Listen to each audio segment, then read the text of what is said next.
Assalamualaikum warahmatullahi wabarakatuh. Perkenalkan, nama saya Muhalifatul Matuko dari jurusan PGMI. Pada kesempatan kali ini, saya akan mempresentasikan tentang kemunduran peradaban Islam. Nah, pembahasan yang akan saya bahas kali ini ada dua. Yang pertama yaitu kemunduran peradaban Islam dan faktor-faktor penyebab kemunduran peradaban Islam.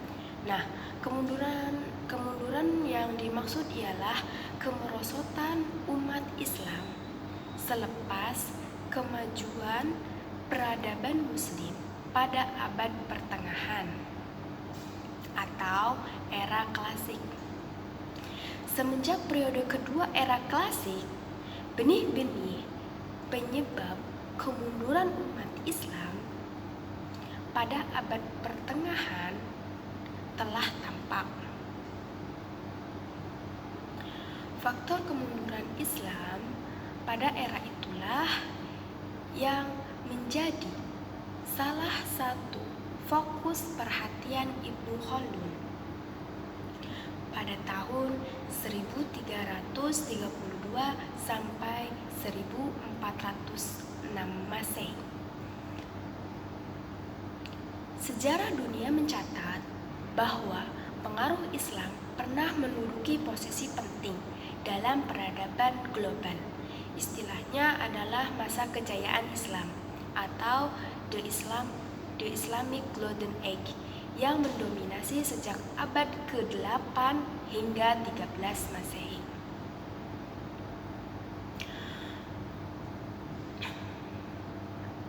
Tokoh-tokoh Islam pada era itu seperti Baghdad, Cordoba, Damaskus, dan lain-lain sebagainya merupakan pusat peradaban dan kebudayaan yang menjadi tujuan utama pelajar dan mahasiswa dari berbagai penjuru bumi untuk menuntut ilmu. Naskah sumber berbagai cabang ilmu dari peradaban Yunani kuno diterjemahkan dengan masif. Selain itu, para ilmuwan Muslim juga gencar menulis buku-buku dan karya-karya ilmiah yang membuat banyak penemuan penting. Selain perpustakaan, institusi pendidikan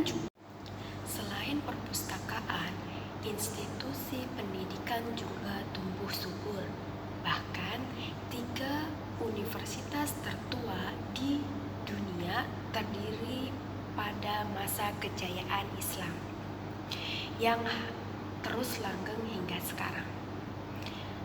Salah satunya Universitas Al-Khair di Maroko, Universitas Al-Azhar di Mesir, dan Universitas Nizamiyah di Baghdad.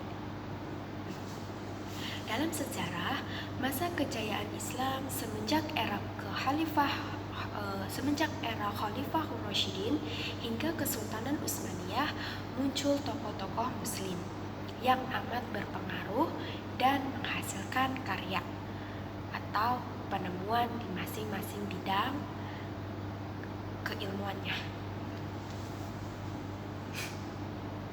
Banyak ilmuwan Muslim di bidang teknologi maupun sains yang lahir selama masa kejayaan Islam, seperti Ibnu Sina, Ibnu Rushd, Al-Kindi, Ibnu Khaldun, Al-Idris, dan sebagainya. Namun, sebagaimana dicatat dalam Rahmat Islam bagi Alam Semesta yang diterbitkan Kementerian Pendidikan dan Kebudayaan,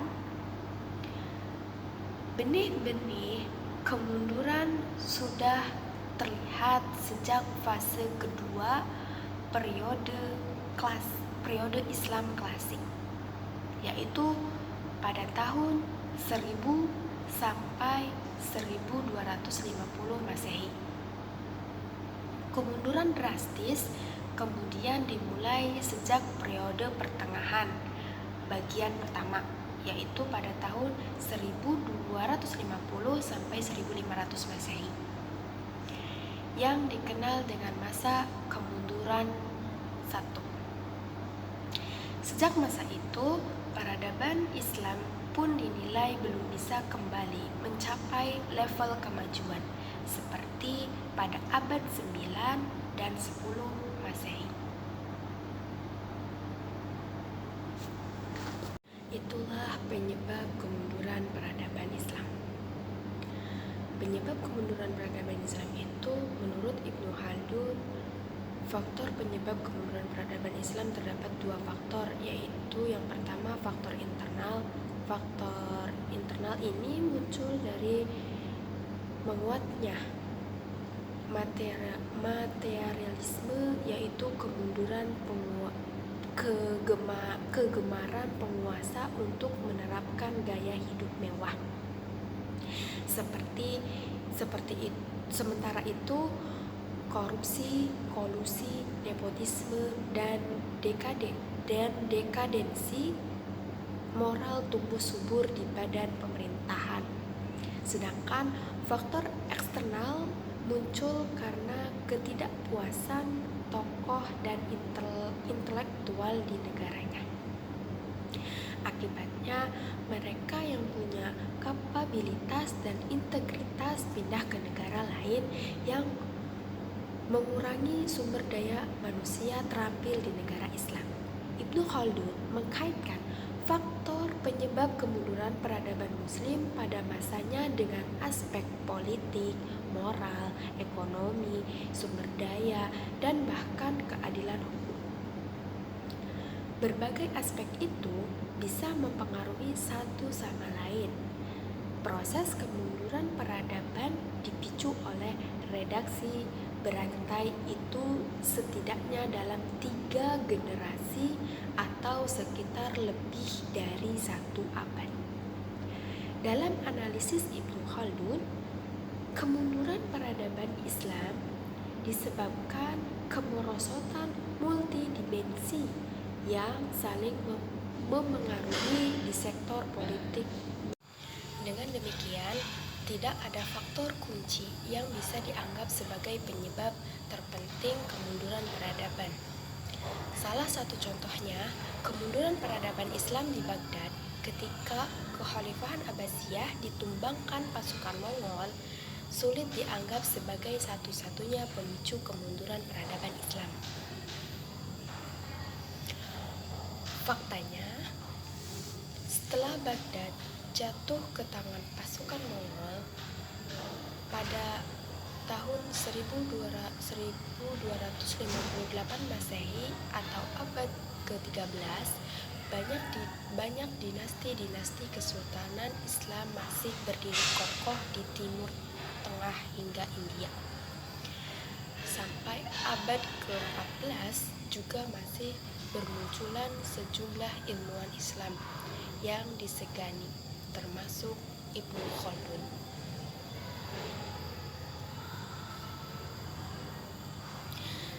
Sekalipun begitu, kemunduran Baghdad dan Daulah Umayyah II di Andalusia tidak bisa dimungkiri telah membawa dampak besar terhadap perubahan di peradaban Islam era klasik.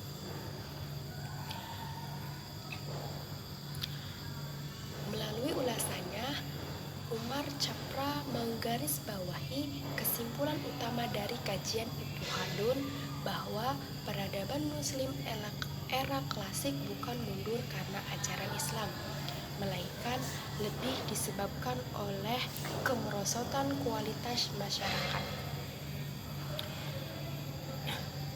Umar menulis, dunia Muslim kehilangan momentum pembangunan yang muncul berkat Islam,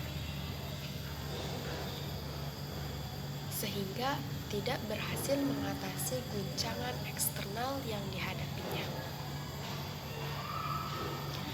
Dari paparan tadi dapat dilihat bahwa faktor internal lebih berpengaruh pada kemunduran peradaban Islam di era klasik. Inflasi dari real memang berdampak, tetapi ia tidak akan membesar efeknya seandainya kondisi internal masyarakat Muslim era itu memiliki resistensi dan daya lenting yang kuat. Di sisi lain, faktor eksternal tidak hanya serangan dari luar, tetapi juga berupa pandemi penyakit yang pernah melanda Timur Tengah, terutama pada abad ke-14. Hingga kini memang masih ada perdebatan di kalangan ilmuwan sejarah tentang faktor-faktor yang menjadi penyebab kemunduran peradaban Islam pada era klasik. Nah, dapat disimpulkan bahwa kemunduran peradaban Islam yang diuraikan oleh Ibnu Khaldun disebabkan oleh kombinasi dari faktor internal dan eksternal. Dengan penekanan yang lebih besar pada faktor internal.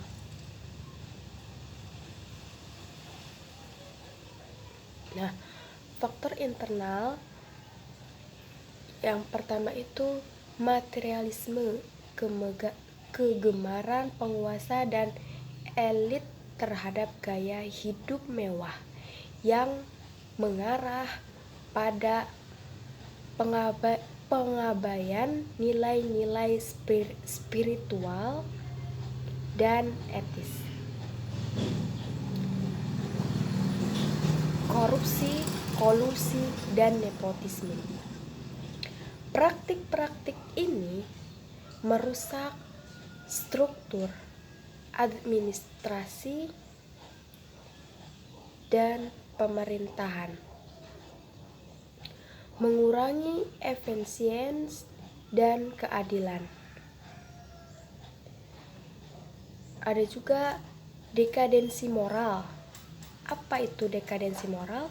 Penurunan nilai-nilai moral dalam masyarakat yang mempengaruhi kekuatan sosial dan keadilan.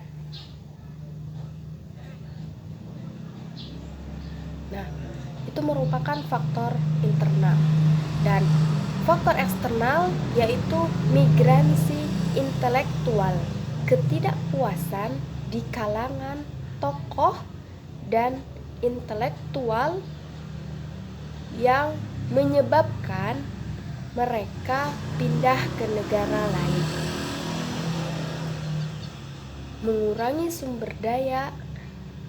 sumber daya manusia yang terampil di negara-negara Islam.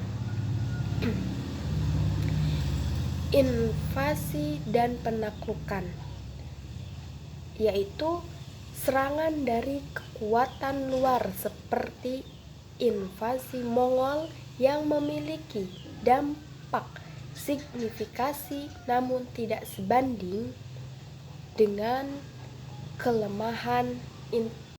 Selanjutnya yaitu ada pandemi penyakit. Wabah penyakit yang memperburuk kondisi demografis dan ekonomi. Ibnu Khaldun menunjukkan bahwa kemunduran ini bukan karena ajaran Islam itu sendiri, tetapi lebih disebabkan oleh kemerosotan kualitas masyarakat yang tidak mampu mengatasi guncangan eksternal dan internal. Ini menekankan pentingnya integritas moral, keadilan sosial, dan kepemimpinan yang efektif untuk mencegah kemunduran dan mempromosikan kemajuan dalam suatu peradaban. Nah, untuk kesempatan kali ini hanya itu saja yang bisa dapat saya sampaikan. Kurang lebihnya mohon maaf. Wabillahi taufiq wal hidayah. Wassalamualaikum warahmatullahi wabarakatuh.